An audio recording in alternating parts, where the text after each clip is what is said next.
ব্যাঙ্গালোরের উদ্দেশ্যে এবং আমরা বেরিয়ে পড়েছি অলরেডি। এবং এটা যে ব্রিজটা আছে, এটা কোন ব্রিজ আপনারা কি বলতে পারবেন? এটা হচ্ছে হাওড়া ব্রিজ। সব থেকে ফেমাস, ওয়ার্ল্ড ফেমাস বিখ্যাত ব্রিজ হাওড়া ব্রিজ। তো হাওড়া ব্রিজের উপর দিয়ে আমরা এখন যাচ্ছি এবং আমরা একটা বাসে করে উঠেছিলাম শিয়ালদা রেলওয়ে স্টেশন থেকে। সেখান থেকে আমরা পৌঁছে গেলাম হাওড়া রেলওয়ে স্টেশনে এবং এখান থেকে টিকিট ভাড়া নেয় মাত্র 10 টাকা। তারপরে আমরা চলে আসলাম প্ল্যাটফর্মে এবং প্ল্যাটফর্মে দেখলাম খুব ভিড় হচ্ছে এবং আমাদের যে ট্রেনটা আসার কথা ছিল সেই ট্রেনটা এখনও আসেনি। তো আমরা কি করলাম, যাই একটু বাইরে থেকে ঘুরে আসি, সেটা ডিসিশন নিলাম এবং আমরা চলে গেলাম বাইরে।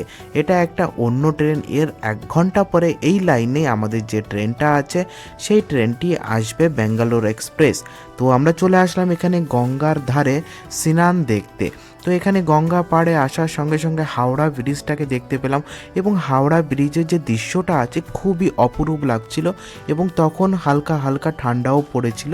তো যে কারণে এখানে রোদ্দুরে সবাই বসেছিল এবং অনেকে এখানে গঙ্গার ধারে এসে স্নান করছিল, গঙ্গায় স্নান করছিল এবং গঙ্গার যে এখানে জলটাও অনেক নিচে নেমে গেছিল এবং এখানে অনেক মানুষ এসে মাছ ধরছিল এবং অনেকে স্নান করছিল, কেউ জামা কাপড় ধুচ্ছিল, সমস্ত ধরনের কাজ এখানে চলছিল। যারা হয়তো অনেক দূর থেকে এসে এই গঙ্গা স্নান করতে এখানে এসছিল এবং এখান থেকে যে গঙ্গার দৃশ্যটা আছে, গঙ্গার দৃশ্যটাও দেখতে অপরূপ লাগছিল।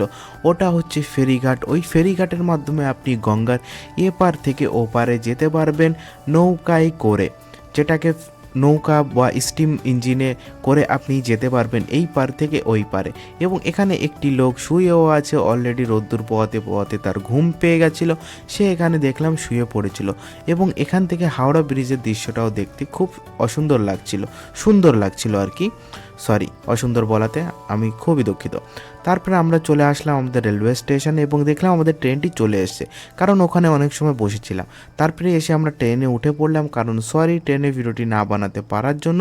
তারপরে আমরা ট্রেনে উঠে পড়লাম এবং আমাদের যে ট্রেনটি ছিল ট্রেনটি ছেড়ে দিল এবং তারপরে আমরা ট্রেনের যে অপরূপ দৃশ্য উপভোগ করতে করতে আমরা চলে গেলাম ব্যাঙ্গালোরের উদ্দেশ্যে এবং ব্যাঙ্গালোরে গিয়ে যে ভিডিওগুলো পরে আসবে সেগুলো আপনি ব্যাঙ্গালোরে দেখতে পাবেন। ধন্যবাদ।